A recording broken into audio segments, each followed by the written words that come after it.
Oui, le Harizal le dit. Le Harizal dit qu'aujourd'hui, il n'y a plus de nouvelles. Le réservoir des nouvelles âmes a été épuisé. Il ne reste que des réincarnations. Et des réincarnations, à part pour certaines âmes exceptionnelles, mais de façon massive, générale, les âmes sont des réincarnations, des Gilgulim. Maintenant, ce ne sont des Gilgulim aujourd'hui. Il faut bien comprendre la notion de réincarnation. Ce n'est pas simplement qu'une âme, pour certains, oui.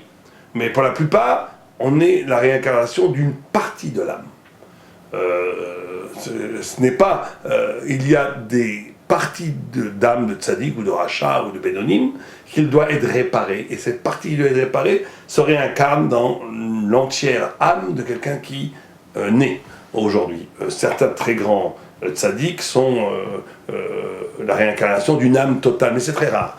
Au point où la raison du minyan, pourquoi est-ce qu'il faut être 10 pour prier, c'est parce qu'il n'y a plus d'âme totale aujourd'hui, c'est des partiels d'âme. C'est pour ça qu'il faut être au moins 10 pour constituer une âme entière qui peut prier de façon adéquate le Créateur.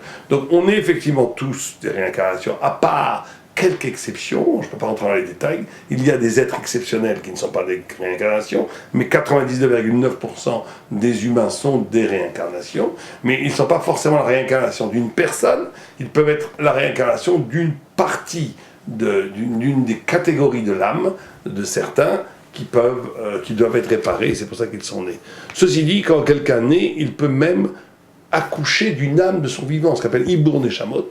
C'est-à-dire des gens peuvent recevoir un matin une nouvelle âme qu'ils n'avaient pas eue avant, qui est elle-même aussi une réincarnation, quand ils arrivent à un certain niveau spirituel, où ils ont fini la réparation de pourquoi ils ont été créés, ils peuvent accoucher d'une nouvelle âme, et donc avoir un nouveau destin qui s'ouvre à eux.